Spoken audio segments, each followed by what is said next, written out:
And welcome back to the Financially Simple Experience.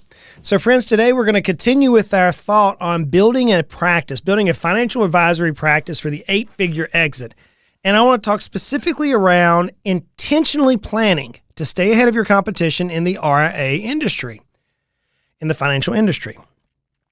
Now, maybe you find yourself that you're not a financial advisor. Look, the principles we're going to cover today are directly applicable to any business. These are universal principles. They're pretty much common sense principles that we as business owners often overlook because we don't see the value in them. So I hope today to bring a different light to the principles today to help you drive your business to the 8-figure exit. It's been a few years back, but I was at an event where there were a group of people all around us, and I had a friend of mine, a buddy of mine, come up to me, and we were sitting there with coffee, talking back and forth about, hey, how's the family, how are the kids, how's the farm? We both kind of live out in the country. And then this individual that I'd never met before walked up and introduced himself very kindly. And my buddy first sounded at, hey, I'm so-and-so, I'm an attorney with so-and-so. And we began, just formal introductions. And I said, hey, I'm Justin Goodbread. I own the company here in town, Heritage Investors, Heritage Business Advisors, and Financially Simple. And he goes, oh, you're a financial advisor. I said, well, some people use that term. And he said, well, you must know. And he turned around and he pointed to a dear friend of mine across the room. He goes, you must know so-and-so. He's a financial advisor. And I went, oh, that's interesting. Yeah, I happen to know this gentleman very well. I've known him for 40 years. He's a banker. He actually creates loans for people. He's not a financial advisor. He said, well, no, he's a financial advisor. And then I began laughing, and my attorney friend beside me began laughing. And I said, I'm not trying to be rude, but have you met my colleague over here? And I brought this young lady over to us. I said, so-and-so, meet so-and-so. She sells supplements for Aflac to individuals. And he goes, well, you're a financial advisor. And the attorney's like, is everybody a financial advisor? And it seems that way sometimes, right? It seems like whenever we in the financial space go to any event that everybody's a financial advisor.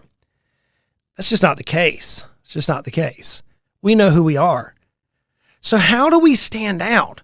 How do we get our message, our competency, our skill, our product, our service in front of the right people to drive us to the 8-figure exit? How do you make your company move forward away from stagnation? And oftentimes we feel like we're stagnant. We need to go out and get a bunch more clients. Well, how do we do that? What is the next step we need to take in our company? What is the next step? Today, we're going to talk specifically around competitive research. And we're going to talk about it in the light of planning. Now, for those of you who've not listened to the 400 some odd episodes of the Financially Simple Experience, I'm going to lay a little groundwork.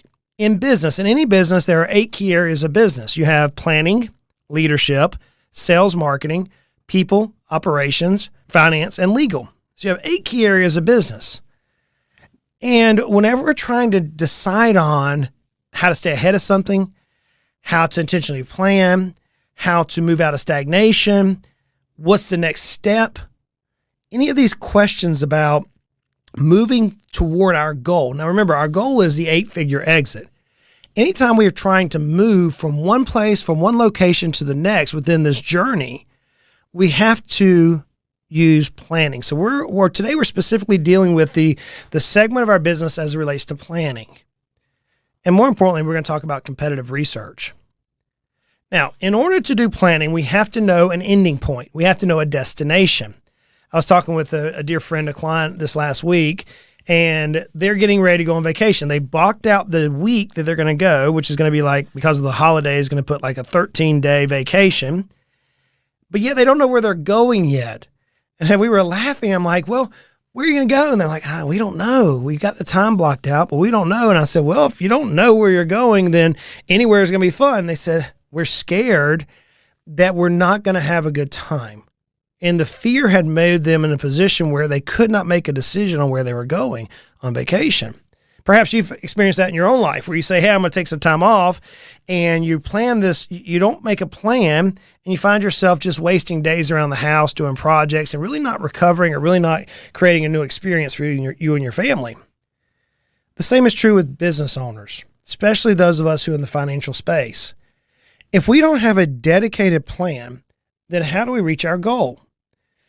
According to the Exit Planning Institute, 75% of business owners do not have a written business plan. Let me say that again. According to the Exit Planning Institute, 75% of business owners do not have a written business plan. And I imagine just knowing the quality of our financial advisors and our competency and our personalities, I imagine it's higher than that for the financial space. It may be 85, 90% of us do not have a written business plan.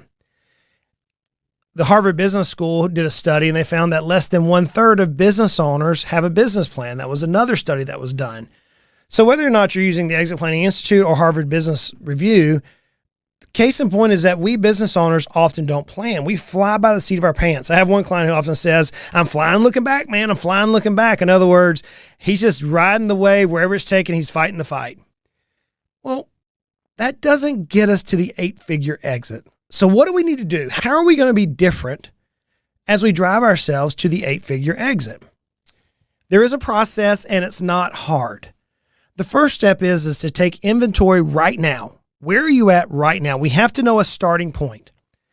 Look, whenever you're trying to figure out where you're at now, oftentimes we're not honest with ourselves as business owners. We overly justify where we're at. We don't look at our baby quite as ugly as it truly is. We see our business and we can rationalize and defend every choice within our business because our business is the sum total of the choices we made thus far in our life and our business. So we've got to take inventory of where we're at right now. Here's how I coach clients on how to do this. First is I want to see a list of your standard operating procedures. Now, whenever I ask that question, what I'm looking for written SOPs. I'm looking for written flowcharts. I'm looking for written processes. Show me how a client goes from step 1 to step 4. Show me all the actions in between. For those of you who've listened to the show for any length of time, I often give this example. Just imagine years ago, my daughter, she was employed by our company and her job was to clean the office. And I wrote out a process manual for her. Now, she was young, very young. Her job was to vacuum. So I would say, sweetheart, I need you to vacuum the office. Now, in her little mind, she would go get the vacuum and she'd run around the centers and she'd put it back up and it'd take her 2 minutes. So what I had to write for her was an SOP, a process. Sweetheart, go get the vacuum out of the closet near the bathroom. Make sure that the bag is clean in the vacuum. Plug it in and start in Office 1. Go in this format. Go to Office 2. Go to Office 3. Go to Office 4. I literally wrote it in such a way that she, as 10 years old, candidly, could read the list and make sure that she could check it off after she finished each individual thing. Guess what? Her skills honed. She was able to vacuum the office and it looked like it was professionally done. Why? Because she had an SOP. Now, that's a very, very basic example. But whenever we're trying to take inventory of where we're at in business right now, we need to think about that. What are your processes today? Are they detailed? Could my 16-year-old or my daughter who's soon going to college, could they come into your office and follow these SOPs and do the job? Maybe, maybe not. So we got to take inventory where we're at right now. So the first thing we're going to look at is SOPs. The next inventory point that I want to look at is I want to see the ROI of your strategic spending. You're like, Justin, what is that? Over the last year, more than likely you've poured dollars towards something. Maybe it's an ad campaign. Maybe you heard somebody, if you put an ad on, put your picture on a billboard and you spend X number of thousands of dollars, you're going to get Y results. No doubt you have spent some money strategically. I want to see the ROI on that spend. Like, Justin, I don't know how to do that. Then you need help. This is where coaching can come into play. But this is an inventory measurement that helps me see into the business. The next thing I want to look at is what are the number of prospects that are coming in through the front door? And candidly, how many of your clients are leaving out the back door? That's an inventory measurement that we can look at right now. We want to look at your close rate, your stick rate, your conversion ratios. We want to look at some of these key KPIs within your business that you should be tracking. So whenever you think of inventory, look at what are the things that you're measuring actively, things that can look into your business and say, hey, here is how we're doing. So step number 1 is take inventory of where you're at right now. Number 2 is now take a holistic assessment of your business. One of the strategies I love is the old SWOT analysis. The reason why I love it is because everybody's heard of a SWOT analysis, especially if you've been in business for any length of time. If you've gone to any networking events, at some point you're going to hear, hey, let's do a SWOT. So it's a tried and true mechanism to unlock thought. But as you're doing a SWOT analysis for your business at this point, what I would challenge you to do is look at it from the outside. How would your competitors view your business? What are the strengths of your business and why? And defend it. What are the weaknesses of your business through the competitor's eyes and why? And how are they exploiting your weaknesses? What are your current threats to your business or opportunities to your business? But look at it through your competition's eyes. That is the very first thing I would look at through a holistic assessment. Now, another way you could do it is you could work with a consultant. We use assessment tools that measure businesses through 54 points or 256 points of measurement that allows you to look at all the strengths or all the weaknesses through the entire company. I know the first time I did this in my own company about 6 years ago, I was amazed at how poor my company was. Whenever I got down to the brass tacks and started answering the questions authentically, it was like, whoa, there's a lot of work to do here. What do you mean I have to have a written marketing plan that's measuring every dollar spent and give me an ROI? What do you mean I need to do that? Yeah, there's a lot of weaknesses here. And by the way, that's just one question of 256 points.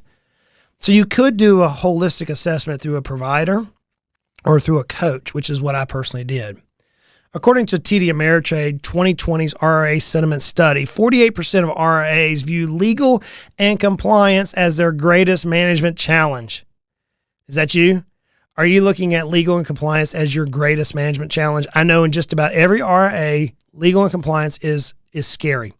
It's scary because, I often say the safest business is one that's not in business.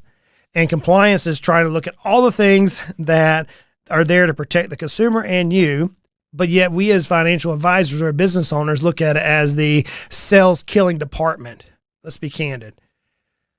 So if you're doing a holistic assessment, how is compliance and legal dealing with your business at this point? How are they affecting it? Do you have a succession plan? Do you have technology? Technology was the third greatest weakness for management underneath the TDA 2020 RA study. Is your technology percentage of revenue where it needs to be? Are you spending too much on technology? I want you to do a holistic assessment of your business right now. If you don't know how to do that, hey, reach out to us. We have a group of advisors that literally do this day in, day out, and many of us have already experienced the 8-figure exit. So we know what we're doing. Now, let's get down to the brass tacks. Let's get down to the meat and taters, okay? Salad's off the table now. Now that we know where we're at, we've done an inventory, we have a holistic assessment of where we're at, what's next? Before you can begin strategic planning or before you can begin tearing apart where the next step in your business is, you have to understand what the competition is doing. You have to do a competitive analysis. Now, as I go through this, I'm going to finish this podcast up with its pros and cons to a competitive analysis, but you have to understand the game of which your peers are playing. How do you conduct a competitive analysis? Well, there's really not a scientific methodology for doing it, but here's how I would go about it today if perhaps I'm in your shoes.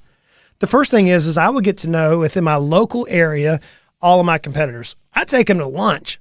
We would sit down and talk. We'd talk about what we're winning and what we're winning and losing on. We'd become friends.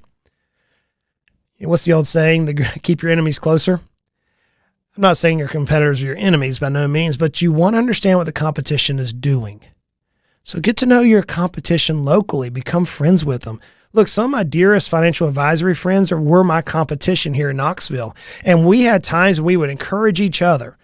We had times we would cry together. We'd laugh together. We would have times whenever no one else we could talk to except for each other.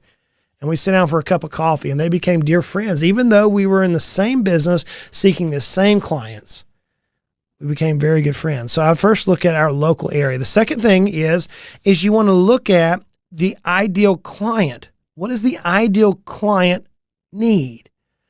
What service can you provide to your ideal client that your competition is not equipped for? Now, back in the day for me, it was business. I love business owners. I am a business owner. I love watching business owners succeed. I believe the business owners are the heartbeat of America. So to that, I have this passion to watch business owners succeed. I get them. I have been a business owner. I often say no one understands a business owner like a business owner. I know what it's like to be awake at night and wonder, hey, is a key employee going to leave? Is a key customer going to leave? How am I going to pay this bill? Oh my goodness, the market just did this. Recession just did this. I get it. So I love being a business owner. So one of my competitive advantages is that as a business owner, I was able to job with the business owners. Right. My competition did not want to work with business owners. They like working with retirees. Okay. So I built a business around a value proposition for my ideal client. Another thing you can do as you're trying to gain an understanding of the marketplace through reverse engineering is listen to thought leaders and experts. Listen to thought leaders and experts. Go to a conference. I'll be speaking at a conference this next week along with 2 or 3 of my friends in the industry. I can't wait to see my buddies. We're going to be talking about various things over coffee one evening. But yet, nonetheless, we'll be instructing just over 1,500 financial advisors on how to do certain things within their practice, how to drive their practice to the next level. And their job is to take what we're giving, chew that one nugget, and use that one nugget to move their practice forward. So you want to look at what your competitors are doing. Now, you also want to look at what other industries are doing. I have this pet peeve with business owners. Okay, here's a soapbox warning. Just going to let you know this up front. It's a soapbox of mine. I'm in the financial advisory world. I have been for 20 years. If I only listened to content created by and for financial advisors, I would miss out on so much. So instead, what I do is I listen to content and read content and understand content written for many, many, many other market segments. I attended an HVAC, that's right, a heating and cooling company's conference, and was able to listen to them about how their processes were built. And I gained one of the most unbelievable pieces of information for building a process that I've ever gained out of any conference. And it was at an HVAC conference, an HVAC conference. Why? Because business is business. And so as I challenge you, let's not only focus in on what is happening amongst our local market or our local industry or our specific industry. Let's look outside. Imagine if you only read books specifically designed for your industry. You would miss so many other books out there which could impact you as a business owner or you as a leader. Now, the pro to this approach that I just outlined is to provide you a starting point. By looking at what your competition is doing, by understanding what the market is doing, all these various things, by going to conferences, it is a starting point. It opens up creativity for you to think. It allows you to feel like you're doing something, allows you to be heard as you're talking with other people, and it also allows you to be known in your local community or in the community at large. Here's the con, though. Here's the danger with what I just said. Most financial advisors will not experience an 8-figure exit. Let me say it again, most financial advisors will not experience an 8-figure exit. If we follow the pack, we'll end up where they're at. And friends, I don't know about you, but I want to be top 1 percentile. I want to be top 0.001 percentile of our industry. And as I was driving to this, I found myself doing things that my peers were scratching their head out saying, "You're doing what? Why? That makes no sense." And yet many of them have never experienced what I did. The danger with doing a competitive analysis by yourself and looking at through your own lens, through the guerrilla warfare that I was just talking about, is you're going to end up in the exact same spot as your competition, and you're not going to experience the 8-figure exit. My challenge to you is use it as a starting point. Gain an understanding of crystal clear of where you're at today, where you want to be. And if you can understand those 2 points, now you can begin using creativity, using understanding to drive your business aside from the pack, moving your business in a way that they're not thinking. And you can experience an 8-figure exit. You're like, "Justin, I don't know how to do that." Hey, reach out to us. We know how to do this. We know how to drive value within your company. Maybe you're not a financial advisor. Maybe you're just another business owner out here like all of us are, and you're trying to figure out how to do this. Hey, reach out. We can help you. I often say life is hard. Trying to be different than the competition is hard. But we're so blessed. We're so blessed. Just to even have this conversation, we're blessed. But let's not get frustrated. Until next time, friends, y'all go out and make it a great day.